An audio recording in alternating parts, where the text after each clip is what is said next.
Hindi niyo po kailangang magalit sa isang taga-probinsya. Itong si Guiyu ay hindi rin mapagkakatiwalaan, pinasama pa tayo sa ganitong klase ng tao, sayang lang sa oras. Nakatayo si Kuya Liu malapit kay Yanjun, nasampal siya ng isang beses. Natulala si Kuya Liu, Yan Xiao. Hinawakan niya ang kanyang mukha at nagtatakang tiningnan si Yanjun, hindi alam kung bakit siya nasampal. Si Qin Guiyu na nagtuturo sa loob ng silid, nang marinig ang sampal na ito, bumaling ang galit. Tiningnan niya si Kuya Liu na hawak ang mukha at si Yanjun, mukhang hindi maintindihan ang nangyayari. Mo Gong-an. Nagalit na si Yan Xiao. Sumama ka na sa akin. Pagkasabi nito, akmang hahawakan ni Qin Guiyu ang kamay ko, akmang hihilahin ako patayo. Nang makita ito, itinulak ko si Qin Guiyu. Direktang nagalit si Qin Guiyu, Mo Gong-an. Ano ba ang ginagawa mo? Nasa harap mo na si Yan Xiao tapos nagmamatigas ka pa. Talagang iniisip mong dahil kumita ka ng kaunting pera ay boss ka na. Sinasabi ko sa iyo, sa harap ni Yan Xiao, mas mababa ka pa sa isang bulate. Hinawakan ni Qin Guiyu ang kanyang mukha, hindi makapaniwalang tiningnan si Yan Xiao. Nasampal din siya ng isang beses. Yan Xiao. Hindi niya maintindihan kung bakit bigla siyang sinampal ni Yanjun. Dahil ba si Mo Gong-an ay ipinakilala niya at hindi nito nirerespeto si Yan Xiao kaya nagalit si Yan Xiao. Yan Xiao, pasensya na po. Hindi ko inaasahan na ganito katanga ang kaklase ko. Papaalisin ko siya agad. Yan Xiao, pakalmayan niyo po ang loob niyo. Papaalisin ko siya agad. Muling sinampal ni Yanjun si Qin Guiyu ng isang beses, sinabi kong umalis ka. Tuluyang nalito si Qin Guiyu. Ngunit sa sumunod na segundo, isang eksena na lalo pang nakapagpalito sa kanya ang lumitaw. Ngumiti ng malapad si Yanjun, lumapit sa harap ko at iniabot ang kamay, Ginoong Mo, hello. Hindi ko inaasahang makikita ko kayo dito. Noong nakaraan sa Qingyuan Hotel ay kasalanan ko. Humihingi po ako ng paumanhin sa inyo ulit. Bagamat hindi seryoso si Yanjun, hindi siya tanga. Noong araw na iyon sa Qingyuan Hotel, ganoon na lang protektahan ni Jiang Qiuyu si Mo Gong-an. Bagamat hindi niya alam kung ano ang relasyon ng dalawa, malinaw sa kanya na kung mapapatawad siya ni Mo Gong-an, at maging kaibigan pa ni Mo Gong-an, may pag-asa pa siyang mapatawad ni Jiang Qiuyu, at maging kaibigan pa na naaalala ni Jiang Qiuyu. Kapag naging kaibigan na ni Jiang Qiuyu, hindi lang makakakonekta sa pamilyang Jiang, noong nakaraang pagpunta ni Yanjun sa Longdo para dumalo sa alta sosyedad na party, narinig niyang matatalik na kaibigan si Jiang Qiuyu at ang mga senyorita sa 7 malalaking pamilya. Ang pagkonekta sa pamilyang Jiang ay nangangahulugang pagkonekta sa lahat ng 7 malalaking pamilya. Ang sinasabi ni Guiyu na Yan Xiao ay ikaw nga pala. Habang nagsasalita, kumuha ako ng tisyo para panasan ang bibig. Halos tapos na rin kumain, pwede nang umalis. Nagbibiro si Ginoong Mo. Ang Yan Xiao ay tawag lang ng iba. Tawagin niyo na lang po akong Xiaozi. Sa mga sandaling ito, tuluyang natulala si Qin Guiyu. Kilala na nga, bakit yumuyuko pa ng ganito? Naramdaman ni Qin Guiyu na hindi nakikita ay nasampal na naman siya ng isang masakit na sampal, parang nasusunog ang kanyang mukha. Tiningnan ko si Yanjun nang may malalim na kahulugan. Noong taong iyon nang nasa Longdo ako, maraming gustong kumonekta kina Wang Xinyu, lahat sila ay may kilos na hindi naiiba kay Yanjun ngayon. Ngayon, ayoko nang magkaroon ng anumang kinalaman kay Jiang Qiuyu. Wala akong pakialam kung ikaw si Yan Xiao o si Xiaozi. Noong araw na iyon sa Qingyuan Hotel ay ikaw ang mali, humingi ka ng tawad, tinanggap ko. Kung gusto mong gamitin ako para kumonekta kay Jiang Qiuyu, masasabi ko sa iyo ng maaga, huwag mo nang sayangin ang oras mo. Sinungaling. Agad na lumitaw sa isipan ni Yanjun ang dalawang salitang ito. Walang relasyon. Bakit ganoon ka protektahan ni Miss Jiang? Bakit umiyak nang makita ka? Ngunit sa labas ay walang ipinakitang kahit ano si Yanjun. Nagbibiro si Ginoong Mo. Wala po akong ibang layunin. Hindi ko lang inaasahan na makikita ko kayo dito. Bukod pa riyan, noong araw na iyon ay masyadong nagmamadali, hindi pa ako nakahingi ng tawad sa inyo ng maayos. Ngayon, opisyal akong humihingi ng tawad sa inyo. Pagkasabi nito, yumuko si Yanjun. Walang pakialam kong tiningnan si Yanjun, tinatanggap ko ang paumanhin mo. May iba pa bang kailangan? Wala na, pakiusap tumabi ka. Tumabi si Yanjun ngunit tinawag ako pabalik, Ginoong mo, sandali lang po. Narinig ko kay Qin Guiyu na gusto niyong paunlarin ang inyong bayan. Kamakailan ay may ideya akong magtayo ng mga vilya sa lugar na maganda ang feng shui. Naisip kong ang nayo na nagpalaki sa isang mahusay na tao tulad ni Ginoong mo ay tiyak na magandang feng shui. Hindi ko alam kung may pagkakataon tayong magtulungan. Kung makakapagtulungan tayo, maituturing na rin nating mga kaaway na naging kaibigan, magkaibigan na tayo.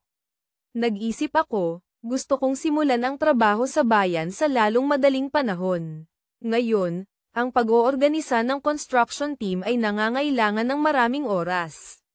Si Yanjun ay ang binata ng Yan Group. Ang Yan Group ay may sariling profesional na team. Kung makakapagtulungan kay Yanjun ay isang magandang opsyon din. Marahil ay may plano si Yanjun na gamitin ako para mapalapit kay Jiang Qiuyu, ngunit nasabi ko ng malinaw na wala na akong kinalaman kay Jiang Qiuyu. Pagkatapos malaman ni Yanjun ang katotohanan, wala na itong kinalaman sa akin. Kung talagang interesado si Ginoong Yan, pwede tayong mag-usap. Ginoong mo, sa mga sandaling ito, muling sumingit si Qin Guiyu nang may makapal na mukha, Mo Gang-an, palakilala mo si Ginoong Yan, bakit hindi mo sinabi agad? Ginoong Yan, si Mo Gang-an ay matalik kong kaibigan mula pagkabata. Parang magkapatid na kami. Nang marinig ito, tumingin si Yanjun sa akin. Bago pa man ako makapagsalita, malamig na humirit si Qin Jiangang, Qin Guiyu, bakit ang sama pa rin ng ugali mo tulad noong bata pa? Ikaw mismo ang tumatawag kay Mo Gang-an na bastardo tapos kapag nasasaktan ka, ikaw din ang pinakamatamis tumawag ng kuya mo. Kung panahon ng gyera, siguradong traidor ka. Bagamat hindi alam ni Yanjun ang pinagmulan ni Mo Gang-an, nang marinig niyang sinabi ni Qin Jiangang na tinatawag ni Qin Guiyu si Mo Gang-an na bastardo noong bata pa, agad niyang nakilala ang mabuti at masama, Qin Guiyu. Ang mga taong may dalawang mukha na tulad mo ang pinakaayaw ko. Umalis ka na. Kapag nakita kitang muli, sa bawat pagkikita, bubugbugin kita. Tiningnan ako ni Qin Guiyu, humihingi ng tulong na may kaawa-awang mukha. Nanatili akong malamig ang mukha, tamad na tingnan siya. Nang makita ito, lalong nakumpirma ni Yanjun na hindi ko gusto si Qin Guiyu. Qin Guiyu, hindi ka pa ba aalis? Gusto mo bang tawagin ko ang mga tao para palayasin ka? Napilitang ngumiti si Qin Guiyu, Yan Xiao, pakalmayan niyo po ang loob niyo, aalis na po ako. Makalipas ang isang oras, nakangiting umalis si Yanjun mula sa Wanhao Hotel kasama ko. Sa buong buhay ko, si Yanjun, ang pinakahinahangaan ko ay ang mga taong marunong magpasalamat at magbayad ng utang na loob, mga taong may mataas na adhikain. Ginoong mo, walang duda, ikaw ang taong iyon. Napagkasunduan na ang ating kooperasyon. Huwag mong sabihing lugi ako. Ako ang taong naniniwala na ang pagiging lugi ay swerte. Ang apat na iyon ay susunod sa iyo mula ngayon. Hintayang matapos ang disenyo. May handa ang lahat. Ipapadala ko ang construction team para magtrabaho sa inyong nayon. Medyo nahiya ako nang marinig ito. Kung sasabihin ng maganda, kanina sa silid ay negosasyon ng kooperasyon. Kung sasabihin ng hindi maganda, si Yanjun ay nag-iisang nagpapakita ng kabutihan ng baliw. Yan Xiao, kailangan kong linawin sa iyo. Kung gusto mong gamitin ang kooperasyon sa akin para mapalapit kay Jiang Qiuyu, hindi pwede. Wala akong relasyon sa kanila, walang kahit anong relasyon. Sinungaling. Sa puso ni Yanjun ay dalawang salita pa rin ang lumitaw. Ginoong mo, minamaliit mo ako. Talagang hinahangaan ko ang taong tulad ni Ginoong mo. Gustong makipagkaibigan sa iyo, walang kinalaman kay Miss Jiang, walang kinalaman. Sige kung gayon. Kung gayon, mamaya ay dadalhin ko silang apat pabalik sa nayon para sa field survey. Dapat ako ang magdadala sa kanila, ngunit talagang may mahalaga akong gagawin. Kung gayon, salamat po, Ginoong Mu. Ang makipagtulungan sa iyo, talagang napakasaya ko. Kinilabutan ako nang marinig ito. Pagkatapos akong ihatid, agad na sumakay si Yan Jun sa kotse papunta sa First Day Huong Hotel. Mayroon siyang matapang na hula, noong araw na iyon, ganoon na lang protektahan ni Jiang Qiuyu si Mo Gang'an, umiyak pa ng may pagmamahal, malamang na mahal ni Jiang Qiuyu si Mo Gang'an, at si Mo Gang'an naman, dahil sa kung anong dahilan, ay hindi siya binibigyan ng pagkakataon. Ngayon, gusto niyang pumunta para sabihin kay Jiang Qiuyu ang ginawa niya, gusto niyang magpasikat. Ngunit nang dumating si Yan Jun sa First Day Huong Hotel, direktang hinarang siya sa pintuan. Paumanhin po, Ginoong Yan, nakatanggap po kami ng abiso na hindi kayo pwedeng pumasok. Sa mga sandaling ito, labis na nagmamadali si Yan Jun, pwede niyo po bang ipaalam sa akin, sabihin niyong may mahalaga akong kailangang itanong kay Miss Jiang. Sakto namang nakikipagtalo si Yan Jun sa manager ng lobby, may malamig na boses na narinig mula sa likuran, anong kailangan mo sa akin? Lumingon si Yan Jun, nakita si Jiang Qiuyu, dali-daling lumapit para i-report ang kooperasyong napagkasunduan kay Mo Gang'an. Ngayon, gustong paunlarin ni Mo Gang'an ang kanyang bayan. Opo, senyorita, noong nakaraan ay nasaktan ko si Ginoong Mo. Para humingi ng tawad, sinadya kong makipagtulungan kay Ginoong Mo. Dati nang sinabi ni Wang Xinyu na gusto nilang maghanap ng paraan para gumawa ng isang bagay para kay Mo Gang'an para makabawi. Nag-aalala si Jiang Qiuyu kung ano ang pwedeng gawin para kay Mo Gang'an, ngayon ay biglang may lead na. Hindi inaasahan na si Yan Jun, ang binatang may puting buhok na ito, ay mukhang may kaunting paningin din. Anong pangalan mo, Yan Jun? Tawagin niyo na lang po akong Xiaozi, senyorita. Lahat ng gastos sa kooperasyon kay Mo Gang'an ay ako ang magbabayad. Ngunit pakiusap huwag mong sabihin sa kanya, kung tutulungan mo ako, marahil sa hinaharap ay maaaring maging partners ang Yan Group at ang aming Jiang Group. Nang marinig ito ni Yan Jun, nanlaki ang kanyang mga mata, labis na nasabik sa puso. Alam kong nagsisinungaling si kuya mo.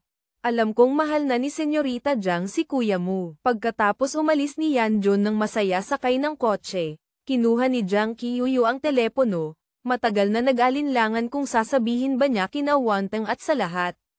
Matagal na nag-isip, sa huli ay itinago pa rin niya ang telepono, hindi sinabi kina Wang Xinyu at sa lahat ang tungkol kay Yan Jun. Tutal sinabi rin ni Ate Xinyu na kami ang maghanap ng paraan, ito rin ang paraan ko. Higit pa rito, hindi pa tiyak kung magtatagumpay, siguro hindi na kailangang sabihin sa kanila. Para maiwasan ang anumang mangyari, nagpadala ulit si Jiang Qiuyu ng mensahe kay Yan Jun, tandaan mong ilihim ito, huwag mong sabihin sa kahit sino. Agad na sumagot si Yan Jun, huwag po kayong mag-alala, senyorita. Kahit tanungin ako ng tatay ko, hindi ko po sasabihin. Siguradong aayusin ko po ito ng maayos. Si kuya mo ay dati ko nang hinahangaan, siguradong gagawin ko ang lahat para tulungan siya. Ang pangalang Yan Jun na ito ay mayroon pa ring kakaibang amoy ng panunuyo. Hindi na sumagot si Jiang Qiuyu. Sa kabilang banda, sobrang nasabik si Yan Jun. Naramdaman niyang sa wakas ay natagpuan na niya ang pagkakataong gumawa ng malaking bagay. Naniniwala siyang basta't buong puso niyang tutulungan si Mo Gang'an, sa hinaharap ay tiyak na magiging kaibigan siya ni Jiang Qiuyu, tiyak na makakapag-ugnay ang Yan Group sa Jiang Group. Ang pakikipag-ugnay sa Jiang Group ay parang pakikipag-ugnay na rin sa lahat ng 7 malalaking pamilya. Nakakakilig isipin pa lang, ngunit si Yan Jun ngayon, tutal, ay binata pa lang ng Yan Group. Kakapangako lang niyang magpapadala ng construction team para kay Mo Gang'an, kaya ngayon ay kailangan niyang mag-ulat sa kanyang ama. Pagkatapos bumalik sa kumpanya, masayang tumakbo si Yan Jun papasok sa opisina ng kanyang ama, si Yan Shuolin, maghahanda akong gumawa ng malaking bagay. Pahiram mo ako ng ilang tao tapos bigyan mo ako ng 1 o 2 milyon. Plano kong gumawa ng malaking bagay. Si Yan Shuolin na nakayuko habang tinitingnan ang mga dokumento, Itinaas ang ulo at tiningnan si Yan John ng isang beses at pagkatapos ay inis na sinabi, kung naubusan ka ng allowance, sabihin mo na lang agad, huwag kang gumamit ng dahilan na gagawa ng malaking bagay para lokohin si Papa. Sapat na ba ang 2 milyon? Si Yan John na puno ng ambisyon ay hindi inaasahang binalewala lang. Labis siyang nagalit, pakiusap, huwag mo na akong tingnan gamit ang lumang mata. 3 araw na hindi nagkikita ay dapat tingnan ulit, malaki na ang pinagbago ko. Natauhan na ako, malamig na humirit si Yan Shuolin, natauhan. Tingin ko nabigo ka sa panliligaw kay O Fangfang kaya nalilito ka. Kung gusto mo ng allowance, humingi ka sa nanay mo, abala ako. Sa pagkakataong ito, hindi talaga ako nagbibiro, mayroon akong napakahabang plano. Nakita ni Yan Shuolin na napakatiyak ng sinasabi ni Yan John kaya nagpasya siyang paglaruan sandali ang tanggang anak, kung gayon, sabihin mo kay Papa para marinig. Nakahanda na si Yan John ng isang talumpati sa daan papunta, masiglang sinabi, pagkatapos ng masusing investigasyon, mayroon akong statistics, maraming matatandang mayayaman ang gustong-gusto ang buhay sa probinsya. Plano kong maghanap ng isang lugar na may bundok at tubig, isang nayon na maganda ang tanawin, ayusin at itayo ng maayos tapos ay magtayo ng isang villa complex na parang tauyuan. Naniniwala akong mabibenta ito ng mabilis. Ang relasyon kay Jiang Qiuyu, hindi sinabi ni Yan John sa kanyang ama. Una, dahil espesyal na nag-message si Jiang Qiuyu na ilihim ito, pangalawa, gusto niyang sorpresahin ang kanyang ama pagkatapos magtagumpay. Naisip ni Yan John na ang mga salitang ito ay sapat na para makumbinsi ang kanyang ama. Tutal, ganoon din siyang nakumbinsi ni Qin Guiyu. Ngunit taliwas sa inaasahan, hindi nakumbinsi ang kanyang ama kundi labis pang nadismaya. Ang mga sinabi mo, kahit mamuhunan tayo ng tao o pera, 99% ay masasayang lang. Xiaozi, kung gusto mong gumawa ng karera, pwede kitang bigyan ng isang sangay ng kumpanya. Mag-ipon ka ng karanasan bago ka mag-isip ng ibang bagay. Kailangang unti-unti ang paggawa ng mga bagay. Manalig ka sa akin sa pagkakataong ito. Sa pagkakataong ito, siguradong magtatagumpay ako. Ang pamumuhunan sa probinsya para magtayo ng suburban villa complex ay unang hakbang ko lang. Napakalaki ng layunin ko. Siguradong dadalhin ko ang Yan Group palabas ng probinsya, sa buong bansa. Pagkatapos marinig, umiling si Yan Shuolin. Ang mga suburban villas sa probinsya ay inabandona na. Paano ka magtatagumpay sa bundok? Mas marami pa ang asin na nakain ko kaysa sa asukal na nadaanan mo. Hindi kita bibigyan ng pera para sayangin. Nang marinig ito, nagmadali si Yan John. Hindi mo ba ako pwedeng pagkatiwalaan sa pagkakataong ito? Ito talaga ang minsan lang sa 1,000 taon na pagkakataon ng Yan Group. Kahit anong sabihin ni Yan John, patuloy pa ring umiiling si Yan Shuolin at hindi pumayag. Wala nang magawa, napilitan si Yan John na humingi ng tulong sa kanyang ina. Makalipas ang ilang sandali, narinig sa opisina ng chairman ng Yan Group ang sigawan kasama ang tunog ng mga nababasag na bagay. Ilang sandali pa, narinig sa opisina ang galit na sigaw ni Yan Shuolin, sige, konsintihin mo siya. Ang anak na ito ay nasira na dahil sa pagkonsinti mo. Narinig ni Yan John ang galit na sigaw ng kanyang ama, labis na nasaktan ang kanyang puso. Papa, hindi mo alam ang ambisyon ko. Hindi kita sinisisi, ngunit darating din ang araw na ipapaalam ko sa iyo kung gaano kalaki ang tiniis na sama ng loob ng anak mo para sa pamilyang yan, kung gaano mo na misinterpret ang unicorn ng pamilyang yan. Xiaozi, huwag kang umiyak, susuportahan ka ni mama ng buong buo. Bibigyan kita ng karagdagang 5 milyon. Kailangan mo ng pera para gumawa ng malaking bagay, maraming paggagamitan ng pera.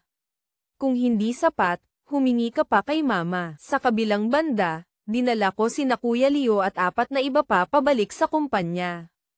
Inayos ng assistant ang pansamantalang upuan para sa kanila. Si Kuya Leo at ang lahat ay nakaupo na parang nasa ibabaw ng apoy. Noong una ay narinig nila kay Qin Guiyu na pwedeng kumita ng pera kaya sumama sila sa pagkain. Ngunit ang resulta, Ang pangyayari ay lumampas sa kanilang inaasahan. Hindi lang hindi tumaas ang sahod ni isang sentimo kundi kailangan pang bumalik sa bayan ni Mo Gang-an para magtrabaho. Pagkapasok pa lang sa opisina, tiningnan ako ni Chin Jian-gang nang may pagtataka. Kuya Gang, gusto mong magtanong tungkol kay Yan Xiao, hindi ba? Kaka-research ko lang, siya ang binata ng Yan Group sa probinsya. Bakit niya tinatrato si Mo Gang-an na parang mas mataas ang katayuan ko kaysa sa kanya? Kailangang manuyo pa sa akin. O baka natagpuan ko na ang tunay kong mga magulang. Bilyonaryo ba ang tunay kong mga magulang? Nang marinig ito, natawa ako, Kuya Gang, bakit hindi ka nalang magsulat ng script para sa akin? Nagkakamali lang si Yan Xiao, iniisip niyang may relasyon pa ako kina Jiang Qiuyu. Iniisip niyang sa panunuyo sa akin ay makakakonekta siya sa kanila. Tutal, hindi ko naman siya pinilit. Kung gustong makipagtulungan, sige. Makakatipid tayo ng pera, mas marami tayong magagawa. Habang nagsasalita, binuksan ko ang management software. Ngayon, bawat araw ay may ilang daang libong kita. Kapag may pera, may kapangyarihan. Samantalahin habang mainit pa ang maikling pelikula, gumawa pa ng ilang pelikula. Pagkatapos ihanda ng assistant ang job vacancy information, pinost ko lahat ito. Pagkatapos ay naghabilin ulit sa assistant ng mga gagawin sa mga susunod na araw. Pagkatapos ng abalang araw, oras na rin para umuwi. Dinala ko si Chin Jian-gang para kumain. Kakaupo pa lang at umorder nang makita kong pumasok si Zhu Wanteng, dumiretso sa mesa ko. Puno na, pwedeng makiupo. Kumunat ang aking noo habang tinitingnan si Zhu Wanteng. Umupo siya sa tapat ko. Hindi lang hindi umiwas sa tingin ko, inilagay pa ang mga kamay sa mesa, kumukurap-kurap ang kanyang magagandang malalaking mata, nakatitig sa akin. Hindi ko alam kung anong binabalak ni Zhu Wanteng, ngunit hinding-hindi ko gustong magkaroon ng anumang kinalaman sa kanya. Hindi pwede. Gusto mong makiupo, isa lang naman ang tao doon. Doon ka makiupo sa kanya. Narinig ng lalaki sa kabilang mesa ang sinabi ko. Agad na kumaway kay Zhu Wanteng, magandang babae, isa lang ako dito sa mesa ko. Pwede kang makiupo sa akin. Nang marinig ito, agad na pinandilitan ni Zhu Wanteng ang kabilang partido, kung hindi ka magsasalita, walang magsasabing pipi ka. Pagkasabi nito, lumingon ulit siya sa akin, ngumiti na parang nakakita ng kanyang pinapangarap na lalaki, hayaan mo akong umupo dito at pagmasdan si Mo Gang-an habang kumakain. Bigyan mo ako ng pagkakataong humingi ng tawad, hayaan mo akong bumawi sa iyo, pwede ba? Kinilabutan si Chin Jian-gang sa tabi nang marinig ito.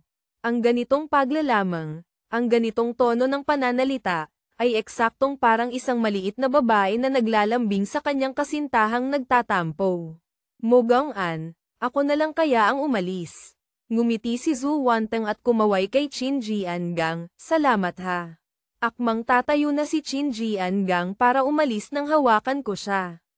Kung gusto niyang manatili, hayaan mo siya. Kuya, kumain na lang tayo. Hindi ko pwedeng laging iwasan sila. Ang pinakamagandang paraan ay ipaalam sa kanila na kahit anong paraan ang gamitin nila, hindi ako magpapadala. Nang may hain na ang pagkain, nagsimula kaming kumain ni Chin Jian-gang. Ngunit si Zhu Wanteng ay patuloy na nakaupo sa tapat ko, nakatitig sa akin. Mo Gang-an, pala gusto mo ng ganitong uri ng pagkain. Uuwi ako para mag-aral, ipagluluto kita ha. Mo Gang-an, bakit mo inaalis ang sili? Hindi ka mahilig sa maanghang. Noong kolehiyo, pagkasabi nito, parang napos si Zhu Wanteng. Naalala niya noong kolehiyo, inilalagay niya ang sili mula sa kanyang mangkok papunta kay Mo Gang-an. Sa unang pagkakataon, mukhang sinabi ni Mo Gang-an na hindi siya kumakain ng maanghang, ngunit pinilit siya ni Zhu Wanteng na kumain. Nang mamula ang mukha ni Mo Gang-an dahil sa anghang, tumawa ng malakas si Zhu Wanteng, sobrang saya niya. Pagkatapos noon, sa bawat pagkakataon ay naglalagay si Zhu Wanteng ng sili para kay Mo Gang-an. Hindi na rin sinabi ni Mo Gang-an na hindi siya kumakain ng maanghang. Unti-unti, nakalimutan ni Zhu Wanteng na hindi kumakain ng maanghang si Mo Gang-an. Inakala pa niyang mahilig sa maanghang si Mo Gang-an. Hanggang sa mga sandaling ito, nakita niyang inaalis ni Mo Gang-an ang sili, itinatapon sa basurahan saka lang naalala ang malayong alaala. Mo Gang-an, sobrang sama ko ba? Siguradong tingin mo sa akin ay napakasuplada. Mo Gang-an, nagkamali ako. Umiiyak na humingi ng tawad si Zhu Wanteng.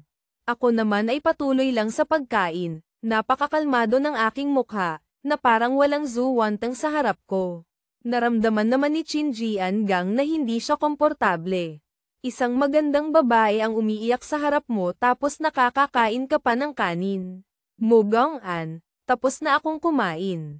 Lalabas na ako para hintayin ka. Pagkasabi nito, tumayo si Qin Jiangang at umalis. May ilang subo pa ako kaya dali-dali akong kumain, hindi pinansin si Zhu Wanteng. May ilang lalaki na hindi ko alam kung ano ang iniisip, lumapit para magtanong ng may pag-aalala, "Miss, anong nangyari? Inaapi ka ba niya?" Pagkatapos silang sigawan ni Zhu Wanteng, umiyak na naman siya habang tinitingnan ako. Ang eksenang ito ay nagpainis sa maraming tao sa restoran. Isang napakagandang babae ang umiiyak at humihingi ng tawad sa batang iyon tapos ang batang iyon ay patuloy lang sa pagkain. Tapos na akong kumain, hindi ko pa rin pinansin si Zhu Wanteng, direktang tumayo para umalis. Nang makita ito, dali-daling humabol si Zhu Wanteng, "Mo Gang-an, kung hindi mo ako patatawarin, susundan kita kahit saan. Darating ang araw, maantig ka sa akin at patatawarin mo ako." Patuloy akong sinundan ni Zhu Wanteng palabas ng restoran hanggang sa sumakay ako sa kotse kasama si Qin Jiangang at umalis. Kinabukasan ng umaga, pagkatapos kong maghilamos, plano kong dalhin si Qin Jiangang at ang 4 na eksperto pa uwi, ngunit paglabas pa lang ng pinto ay nakita ko na si Zhu Wanteng. Ang mamahalin niyang kotse ay nakaparada mismo sa tabi ng kotse ko. Sumakay ako sa kotse, sumakay din siya sa kotse. Pinaandar ko ang makina, pinaandar din niya ang makina at umalis. Tumingin ako sa rearview mirror. Nakasunod pa rin si Zhu Wanteng sa likuran. Sa mga sandaling ito, hindi na napigilan ni Qin Jiangang, "Mo Gang-an, ano ba talaga ang nangyayari? Bakit pakiramdam ko ay parang nililigawan ka niya?" Nang marinig ito, natawa ako ng isang beses, nililigawan niya ako. Kuya Gang, apelyidong Zhu, isa sa 7 pamilya sa Longdo, si Zhu Wanteng, ang panganay na lehitimong anak na babae ng pamilyang Zhu. Paano niya ako liligawan? Lahat ng nakikita mo ay kasinungalingan. Gusto lang akong lokohin ni Miss Zhu na bumalik sa Longdo. Nagtatakang narinig ito ni Qin Jiangang, "Lokohin kang bumalik sa Longdo. Bakit kanya lolokohin pabalik sa Longdo?" Nagkibit-balikat ako, basta't walang magandang mangyayari. Kuya Gang, ang susi ng bahay ko ay nasa drawer ng kumpanya. Mamaya aakyat ako para kunin. Maghanap ka ng sasakyan para sunduin ang 4 na eksperto. Pagkatapos kong umakyat, patuloy pa ring sumusunod si Zhu Wanteng. Ang Miss Zhu na ito, balak bang sumama sa akin pauwi? Tanungin ko lang ang lahat, ang pagsunod ng ganito sa isang tao ay labag ba sa batas? Pwede ba akong tumawag ng pulis? Bagamat medyo nakakainis, swerte pa rin. Swerte na sa 7 senyorita ng Longdo ay si Zhu Wanteng lang ang ganito kahirap pakisamahan. Kung sina Wang Xinyu at ang iba pa ay ganito rin, iisipin ko pa lang ay sumasakit na ang ulo ko. Pagdating sa kumpanya ay mahigit 9:00 na ng umaga. Nang akma akong papasok sa opisina para kunin ang susi ng bahay, bigla kong nakita sa loob ng silid pulungan ang ilang pamilyar na anino, sina Zhang Jing, Chu Loyi, Li Zidian. Anong ginagawa nila sa silid pulungan ng kumpanya ko? Sino ang nagpapasok sa kanila? Si Zhu Wanteng na nasa likod ko, nang makita silang tatlo, agad na napuno ng pagtataka ang kanyang magagandang malalaking mata, nakapamewang na sumugod, "Jing, anong ginagawa nyo?" Hindi na hinintay ang sagot ng assistant, si Zhang Jing na ang unang nagsalita, "Hello po, Kuya Mo Gang-an. Pumunta po ako para mag-interview bilang editor ng maikling pelikula." Sumunod, nagsalita rin si Li Zidian, "Hello po, Kuya Mo Gang-an. Pumunta po ako para mag-interview bilang sekretarya." Sa huli ay si Chuloy. Mayabang siyang ngumuso, tinitingnan ako ng may sama ng loob, may nagsabing tutulungan niya akong matupad ang pangarap kong maging artista, ngunit hindi niya tinupad ang pangako niya. Bagamat kasalanan ko, gusto ko pa ring ipagpatuloy ang pangarap ko, kaya pumunta ako para mag-interview bilang artista. Bago pa man ako makapagsalita, hindi makapaniwala si Zhu Wanteng, bakit hindi niyo sinabi sa akin ang planong ito? Wanteng, ang pagsunod mo kay Mo Gang-an ay hindi mo rin naman sinabi sa amin. Hindi nakikita ay parang may kuryente ng selos na nagbanggaan. Nang makita ito, umiling ako. Imposible, siguradong nag-aarte ang mga senyorita na ito. Siguradong gusto akong lokohin, ngunit napakagaling talaga ng kanilang acting.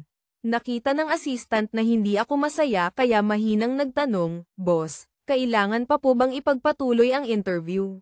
Gusto ko silang palayasin agad sa kumpanya. Ngunit pagtingin sa kasalukuyang sitwasyon, kahit si Zhu Wanteng na pinakamatigas ang ulo o ang tatlong sina Zhang Jing, mukhang hindi sila titigil hanggat hindi nakukuha ang gusto nila. Ngayon pwede ko silang palayasin, ngunit maghahanap sila ng pagkakataong sumunod sa akin. Mas mabuti pang sundin na lang ang gusto nila. Gustong sumama ni Zhu Wanteng, hayaan siyang sumama. Gustong pumasok sa kumpanya ni na Zhang Jing at ng dalawa pa, hayaan silang pumasok. Sa mga sandaling iyon, hindi ko papansinin ang kahit sino, para malaman nilang kahit anong gawin nila, hinding-hindi na ako mahuhulog sa bitag nila. Naniniwala akong hindi magtatagal, unti-unti silang mawawalan ng interes, kusa silang aalis. Pagkatapos mag-isip ng malinaw, hindi ko tiningnan sina Zhang Jing at ang iba pa, sinabi ko lang sa assistant ang isang linya, ipagpatuloy mo ang interview. Kukunin ko ang gamit ko at uuwi na sa bayan. Kung may problema sa kumpanya, tawagan niyo ako. Opo, boss. Nang makita ni na Zhang Jing at ng iba pa na hindi ko sila pinalayas, hindi nila alam kung bakit may kaunting saya sa kanilang mga puso.